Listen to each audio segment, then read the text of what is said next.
ఏ పక్క పోయాలరా? నాకేం తెలుసు సార్, మీరు కదా డాక్టర్. అవులే కానీ వారా నొప్పి ఎటు సైడ్ ఉంది చెప్పు. Right side sir. అయితే లెఫ్ట్ సైడ్ పోద్దాం. గట్లెందుకు సార్? పాగలేను వారా, ఆల్రెడీ నొప్పి ఉన్న తాట పోతే ఇంకా నొప్పి లేవదారా? కరెక్టే సార్. మరి సార్ నాకు మత్తు మంది ఎందుకు ఎక్కుతలేదు? ఇత్తే కదరా ఎక్కేతందుకు. బీర్లకు పైసలు లేవని కాంపౌండర్ గారు దావకాన్లో ఉన్న మత్తు మంది ఇచ్చుకొని పన్నారు కొడుకులు. నా దగ్గరేమో జీతాలు ఇద్దామంటే పైసలు లేవు. రోజు 100 ఆపరేషన్లు చేస్తే అందులో 80 ఫ్లాప్ అవుతున్నాయి, 10 యావరేజ్ ఆడుతున్నాయి, 10 హిట్ అవుతున్నాయి. మన తెలుగు సినిమా లెక్క. నాదేమైతే సార్? ఇవాళ ఆన్యపకాయ కూర అండిర్రా ఇంట్లో. యావరేజ్ అవుతుంది నీ పక్క. యావరేజ్ అంటే ఆపరేషన్ సక్సెస్ అవుతుంది కానీ కోమాల కోతావురా సచ్చేదాకా. ఇక బెడ్ మీనే మటన్ కూడా గిందిలేసి పిండి లెక్క వేసి జ్యూస్ చేసి తాగిపిచ్చుడే. కోమాలకు ఎందుకు పోతుంది సార్? ఆపరేషన్ చేయంగా కత్తెర కడుపులో మర్చిపోతే కోమాలకు ఒక గోవాకు పోయి డిఎస్పీ పాటలు పెట్టుకుని యానాము చేరి నా ఈ నాము మారు నన్ను డాన్స్ చేస్తావా రాహులే?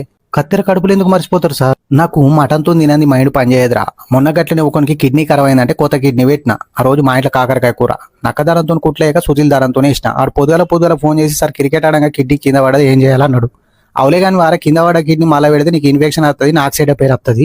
నా దగ్గర పసుపు పచ్చ కలర్ కిడ్నీ ఒకటి ఉంది, సెకండ్ హ్యాండ్ అది ఇచ్చింది. నీ కలర్ ఓకే అంటే పొద్దులరా పిటిేద్దామని చెప్పిన. ఏ పక్క పోయాలరా? నాకు